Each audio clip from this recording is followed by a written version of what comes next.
Put that on the table right there. What do you want to talk about? I don't know. Whatever you. I'm Do you just want to trying do personal? You want to do financial? Let's do both. Okay. Personal and financial. All right, so grab a seat. Let me ask you a couple questions. And when we do financial goal setting, first question I usually like to ask is, how much money you want to make? For the year, or For the year. Let's do it annual. How much money you want to make this year? I'm not sure about how much money I want to make this Okay. year. I know I want to get out of debt when it comes to credit cards and. Okay, so without getting, again, you're putting your personal business in the street. Okay. So without putting all your personal business in the street, Let's say 30,000. what's your magic number, including getting yourself out of debt? Say about 50,000 So you want to make $50,000 this year. extra. I didn't ask you how much extra.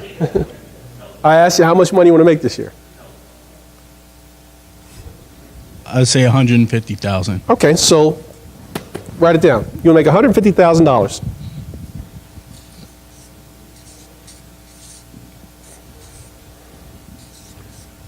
All right. Next question. Where's it coming from? Part of it is coming from the income I make from my job, and then Okay, so let's put job.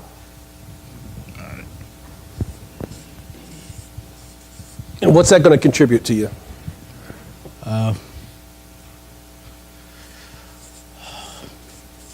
Okay. So you got a $50,000 deficit. Where's that coming from? I don't have 150,000. I have more like less 50 to 60K. Well, you told me you want to make 150,000. You said the job's going to give you 100,000. So if I subtract 100 from 150, that gives me. 50,000. So where's that coming from? That would come from real estate, Okay. wholesaling, flip, wholesaling. Okay. Yeah. Okay. So let's get as specific as we can possibly get. Right? Let's follow that 7-step principle. Okay. What specific aspect of real estate are you going to use to generate the 50,000? Wholesaling. Wholesale. Okay, so let's put up there wholesaling.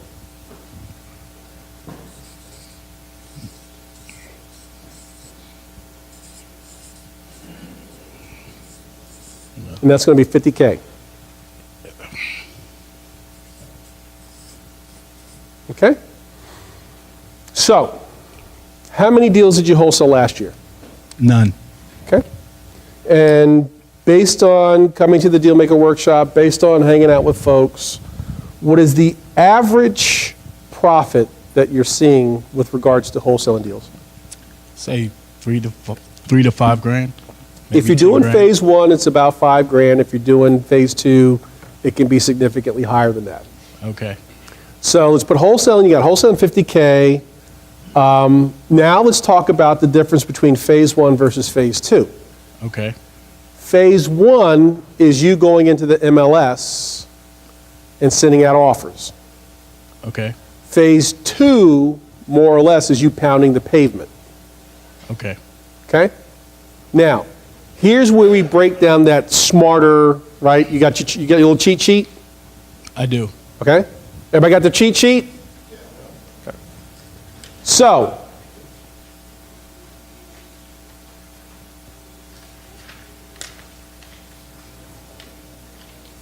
which is more realistic? Which is more attainable for you? Phase 1, phase 2. If 100,000 is coming from your job, you need to give your job what your job deserves, right? Yeah. What does your job demand of you? 8 to 10 hours each day. 8 to 10 hours what? Each day. So 8 to 10 hours every day. every day. Are the hours flexible? No. Okay. Are the hours negotiable? No. Can you work 4 days a week and get off 3 days a week? All right. No. So if the bulk of your money's coming from your job, what must you not do? Quit my job. Lose your job. Which You can quit it any time you want when your real estate activities exceed your job activities. True. But for right now, you're still in the getting started phase of your real estate activity, right? Yeah. Okay. So the number one thing that you can't do is lose your job. Okay? Okay. So without sounding bizarre, what's the minimum amount that you got to give to your job to make sure you don't lose it? I have to give them 8 to 10 hours of work. Okay, now 8 to Actual 10 work. is different than 8. You said 8 5 minutes ago. Well, I said I have to be there 8 hours, but Okay. the commute Okay. is all another right. thing. So Okay. it's about 10 hours. So you got to give them 10 hours. Yeah. Okay. And what are your work hours? I work from about 8 to 4. 8 to 4. 8 to 4. How long does it take you to get to work? Takes about an hour, hour and a half. So you got to leave the house no later than, I usually leave the house about maybe 6:30. okay? And what time do you get home? A lot of times, if I'm not doing anything, I'm home around 6:30, 7 o'clock. Okay. So let's just say for all intents and purposes, from 7 to 7 is going to be occupied by your job. Okay. So let's put up there from 7 to 7, 5 days a week, so Monday through Friday, 7 to 7, just where it says job, up where it says job, just so we know when we start doing our time blocking. It's Monday through Friday, right? Monday through Friday from 7 to 7. Job. Okay? All right. Now, how do you get to work? I'll take a commuter bus. Okay? Yeah. So Take the commuter public bus transportation, downtown. Yeah. which is good. Because if you're using public transportation, you don't have to worry about driving. I drive part of the way to catch a bus to Okay. go to work. So, but if you're using public transportation, you can put on a pair of headphones, you can watch some videos. In other words, you can turn commuting time into training time, Okay. which is a whole lot different than I got to drive and sit in the car for an hour and a half. Yeah. Okay? So some of that 12-hour block of time can actually be used for training. Okay? Fair enough. Now, do you have a desk job or are you out on the road? Desk job. Okay, at your desk job, are you limited in terms of taking phone calls, making phone calls? I have to be careful with it. I mean, Okay. I tried. But can When you I'm step there- out? Can you step out and take a phone Yeah, call I get to step out. if you need to? Yeah. Okay. I mean, not every job can. There's some people have Well, I secret guess- clearances, and you got to lock the phone in the car, and you Yeah. can't even take a phone call. It's a secure facility, and It's just something I have to be careful of. If Sure. I'm doing it too much, then they're like, well, yeah. But if you were a smoker, they'd give you smoking breaks, wouldn't they? they would. Do you smoke? No. Okay, so you negotiate with your supervisor. You know, you got some stuff that you got going on, and you got to take a break.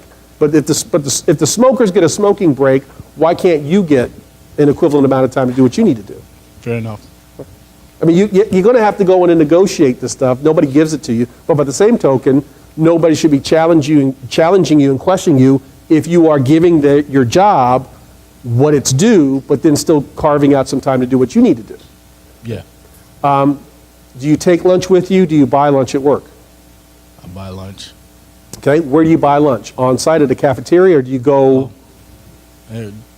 No, there's shops around. Okay, so you could, in fact, sneak off for 35 minutes a day, 45 minutes a day, an hour a day. How much time do they give you for lunch? 30 minutes. Okay, are you sure it's 30 minutes? I'm pretty sure it's 30 minutes. Okay. I mean, most jobs will tell you your start hours are here, your finish hours here, and you have this much time for lunch. I've never heard anybody give you 30 minutes. It's usually 45 to an hour. It could be, but usually on my timesheet is 30 minutes. So I just, Okay. Well, I mean, again, I would just double check because, Okay. getting an extra 15 minutes makes a huge difference. If you're allowed 15, you should take 50. If you're allowed 45, you should take 45, not Yeah. 30.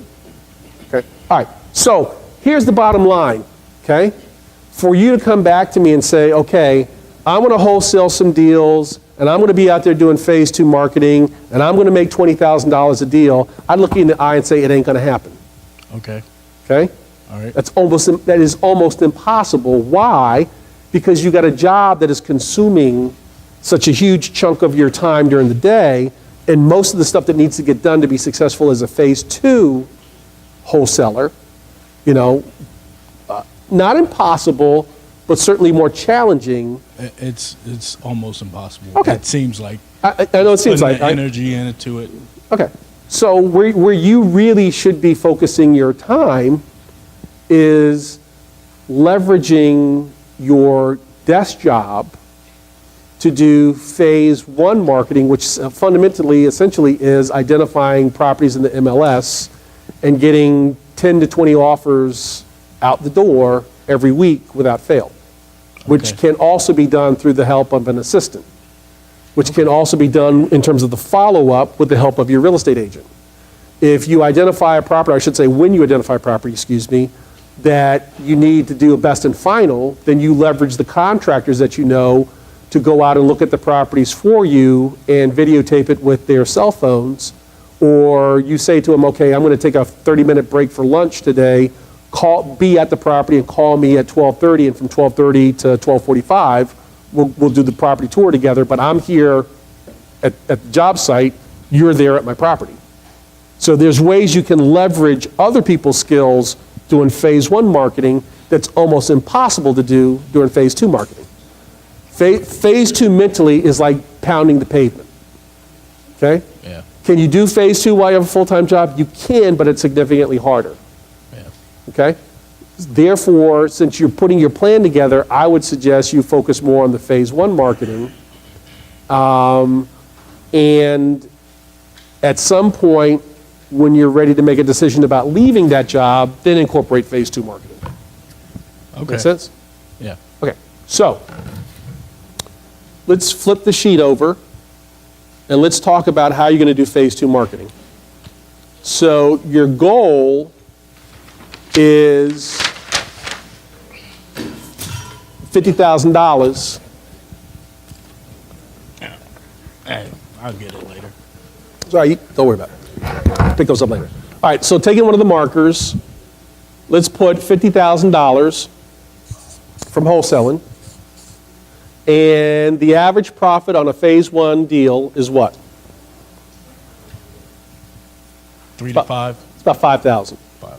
Okay, so 5,000 average. Okay, so how many deals do you need to do in 2017? 3 or 10. 10. 10 deals.